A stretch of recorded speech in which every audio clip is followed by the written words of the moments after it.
All right, so Rail's journey from paramedicine to surfing mountains. I used to, in another life, be a paramedic, and somehow I've ended up owning a ski lodge in Japan. And the thing that's connected those two things together is Ruby on Rails, which is kind of odd in a way, but cool as well. So yeah, let's get into it. So on the main streets of Sydney and also in tiny little country towns in Western New South Wales and a little bit of time on the Central Coast as well, working as a paramedic, started off being a really, really amazing job that was super, super rewarding, and saw and did some amazing things and met some amazing people and helped people and failed to help people and did all sorts of things in between. Did a lot of work with end of life stuff and all of the things that you would think go along with ambulances, including racing around at high speed and jumping curbs and all of that sort of fun stuff. Started off really, really good, but after a while, what had happened for me was that the ambulance service organisation itself had become problematic for me. There was a lot of bullying at the time that I was in ambulance, and I got a little bit of it, but I saw a lot of it as well, and it turned into an organisation that I thought needed change.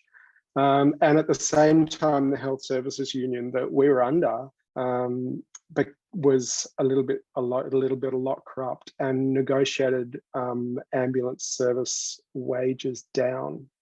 And when that happened, I decided that it would be a good idea to come off road and see if I could do some of the other work around ambulance stuff. So I ended up going into Ambulance Education Centre and teaching clinical science. I had previously done a teaching degree, and I got a position teaching clinical science, which was really, really good, again, for a little while. And then I discovered that the pass mark was only 50%, which was not good, that paramedics only know half their stuff.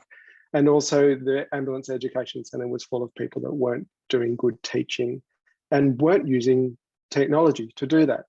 And because that happened, the idea for a startup was born, and that startup was called Nerdy. And Nerdy was for independent educators to be able to disseminate their content online and make money from it. And at that time, there was no other platform that you could do that. This is back in 2010 or 2009, maybe.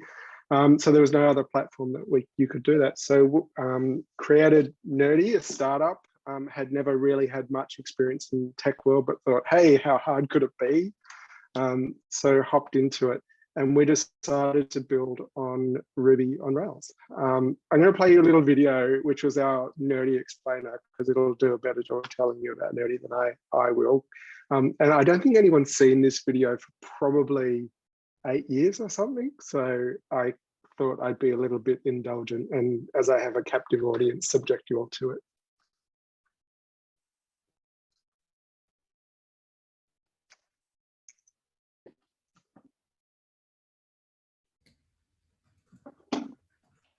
Sorry, Dan, does it have noise? Because we won't be able to hear any of it. No volume. Oh, well, doesn't matter. When it's settings. Yeah, I think there is a setting to loop your audio through Zoom, but I don't know how easy that is to. Oh, well, it's fine. Anyway, basically Nerdy was about making it possible for educators to be able to upload content, and we just did the model of 70-30%. So they earned 70% and we earned 30%. The problem sorry, let me just restart this. The problem with Nerdy as a concept was that what we didn't realize was that educators didn't really know how to use technology, not just in the ambulance service, but actually everywhere. So we found it really, really hard to get content. And the other problem for us, so let me just get out of it. No. And the other problem was that we had problems in terms of funding and also being in Australia and stuff like that. But because we built in Rails and we didn't have a lot of funding, it meant that the agency that we were using to build it started saying to us, sorry, that's out of scope, it's out of scope, this is out of scope. So all of the ideas that we had that were going to enable us to grow the business or grow the startup were out of scope, out of scope, out of scope. So I decided, how hard could it be? Why don't I go and learn Rails? The beautiful irony was that on Nerdy, we didn't have any tutorials for Rails. So I was learning Rails outside of Nerdy. But it was really, really fun, and very, very quickly, my favorite part of being involved in a startup was actually learning how to code, which kind of directed my attention down this pathway, which is where I've ended up now. But that was really the beginning of it. And it was quite fun because, because I was a co-founder, so I had access to the code base. So I do pushes of things and by mistake to production and not to staging and all sorts, and breaking things all the time. So I probably made the scope creep worse because I was, that saying a little bit of knowledge is very dangerous. It certainly was with regards to Nerdy. I think I only took down the application one time, but made some other errors as well. But it was fun, and it was a really, really good learning experience to have a play. 3 months before we launched, Udemy launched with an initial funding round of $25 million. And we did actually end up launching Nerdy in 3 months. So actually we brought the launch forward, but we did end up launching it, and pretty quickly worked out that we weren't going to be able to compete with that kind of thing. And also our biggest problem was that we just could not find enough teachers who wanted to sell content. So we did a pivot, and which was really basically just a reskin of the Nerdy platform, which I mostly did myself. My skills had grown, and I was able to take over the code base with help of a friend. And we reskinned to film, which was pretty much exactly the same concept, which was independent filmmakers being able to disseminate their work and be paid for it. And the idea was that, well, filmmakers know how to make content, so why don't we do a film thing? When we closed Film down, we'd been growing 20% month on month, but we were growing from such a small base that we were never going to get there. And I was literally going to lose the house if we continued. So had to stop. And of course, my wife wouldn't have been super happy about that. So it was kind of wife and house or startup. So we shut the startup down, at which point I realized that the really beautiful thing that I discovered was Rails, and I was really loving it, and I loved the creativity of it. And I also really enjoyed the instant gratification of making changes to the code and seeing them live, and thought, hey, this is a great place to continue. I'm definitely wanted to do that. So I started thinking about how I was going to go about doing that, given that I was self-taught and really had nowhere near enough experience. So thought, hey, I've learned all about project management as a co-founder of a startup, and I moved over into project management, initially just in as a e-commerce project manager, not in a Rails house, but quickly realized that I needed to be with Rails people. So moved over to Red Ant in Sydney and worked as a project manager there, and surrounded myself with people who were Rails developers and learnt loads and loads from them. And they were incredibly generous with their time, and made some great friends in there as well. And worked and worked and worked and studied and studied and studied until I felt that I was good enough to go and work commercially as a Rails developer, which I think was probably a little bit of hubris and a little bit of luck. But about a year later, I was able to get a job as a Rails developer in a company that was building a Rails monolith. Turns out that Rails monolith was 10 years old and had an unbelievable amount of legacy code, and I don't think I contributed anything useful to the code base for about 6 months. But again, my learning curve shot up, and it was a really, really exciting time in terms of that part of life.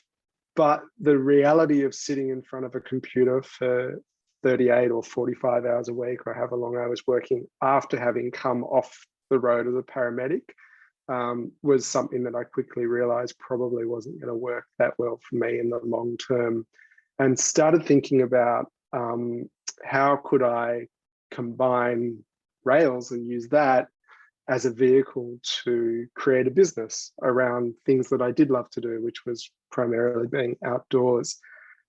So my wife and I madly went and bought a ski lodge in Japan. I remember I was catching the ferry to work at the company that I was working at, and I was sitting on the boat next to all the grey men with all the grey frowns and their grey faces and their grey suits going into the city, and just how sad they all were. And I thought, oh, I just can't keep doing that.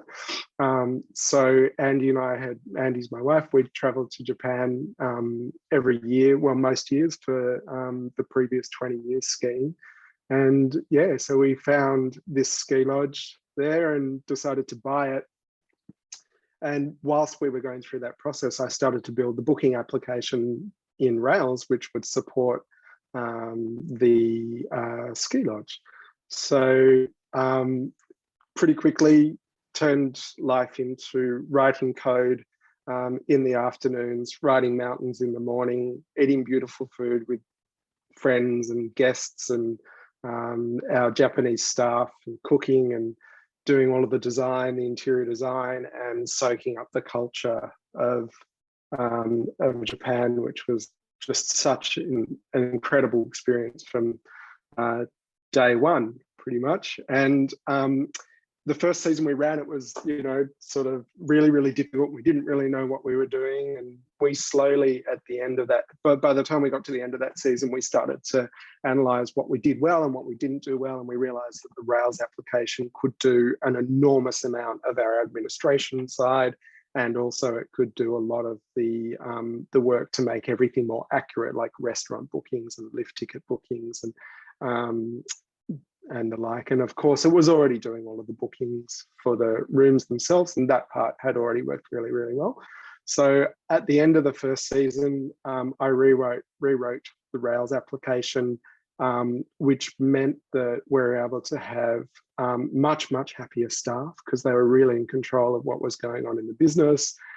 Like I said, it did all of the bookings and it made lift pass bookings and restaurant bookings, but it also did room servicing, scheduling, and staff scheduling, staff rosters, and it did all of our analytics.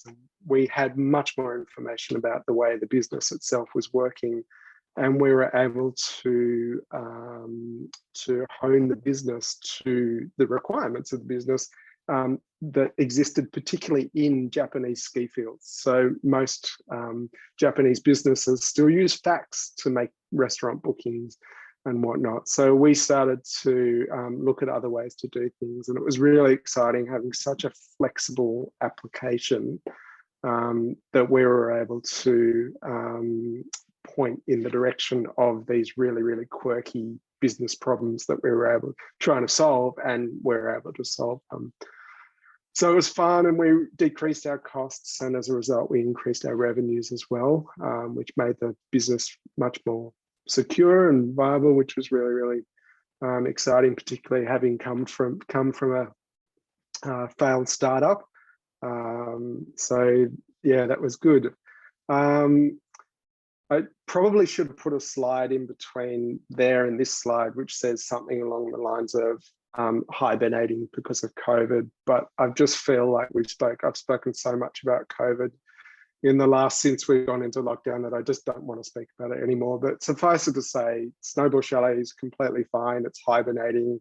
I spend the winters there, making sure that the 20 meters of snow, up to 20 meters of snow that lands on the roof doesn't destroy the building, and riding mountains, as well as working in some form or the other. So last season I was project managing and working as a digital nomad in Japan, which was a pretty amazing thing to be able to do. And it was actually, in a way, it was really, really nice because Snowball Chalet, instead of being a business, became a home as well for us. So that was really lovely. Coming back to Australia after the winter, I have been lucky enough to become a part of Look Ahead as a technical recruiter, working with Fee and Debbie and the gang. And it's all off the back of Rails. So software engineering, project managing, product designing, being a business owner, digital nomad and travel, Look Ahead technical recruiter, done business consulting, all of those things off the back of learning how to code, which is a sort of a pretty amazing pathway over 9 years. And it's one of those beautiful things about creative pursuits and science and whatnot, is that it just opens so many doors. And when I reflect back on conversations that I was having with people in the ambulance service who were really, really miserable doing their jobs, so many people would say, I don't know what else to do. I've got no other skills. And I was really lucky to have been empowered enough to be able to go and learn something new. And I was really lucky to find Rails, and really lucky to work out a way of making Rails the vehicle for doing that. Probably like lots of people, or at least I assume lots of people, I suffer from imposter syndrome. I would have basically taught myself Rails. I know that I've got an enormous amount more to learn, and every day that I sit down in front of a computer and work on a Rails application, I learn something. It seems like there's so much more to learn, and I'm probably never going to really be a great software developer, but I really, really enjoy it, which is so nice. So thank you, Rails, for doing that, or for giving me those opportunities. That's about it. I'm not really on Twitter that much, so we had my Twitter handle up there, but I think the last time I looked at Twitter before I started at Look Ahead was probably a year ago. But on Instagram a little bit, and you can reach me at those two email addresses there. This view is the view from the top of our mountain, and if you spin around 360 degrees, you basically get the same thing all the way around it. And every one of the mountains is climbable. So while we're there, we spend a lot of time hiking up mountains and exploring the wilderness. And you can actually snowboard down to that lake down there from where I'm standing there as well. It's not inbounds, but you can do it. And you snowboard down through rice paddy villages that have been there probably for 1,000 years with old Minka, and it's a pretty stunning spot to be in. So yeah, like I said, thanks Ruby on Rails.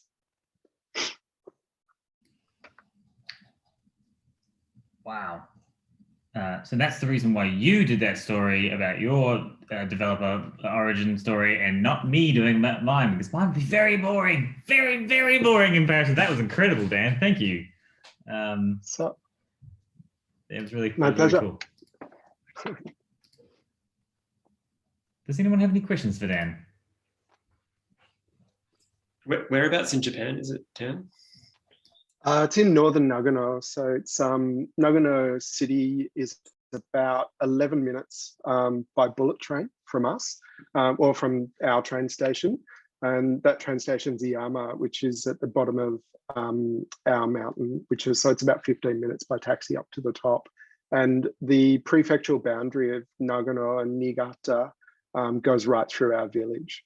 So we have, which is really annoying when you're driving around, because the car in Japanese says, you have now crossed into the Niigata prefecture.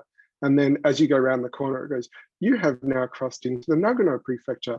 And there's one road that you can drive on in the space of about 400 meters. It changes 8 times because the prefectural boundary curves and the road is straight. So it's kind of amusing. Software, am I right? Yeah, the worst. Yeah, right. The worst.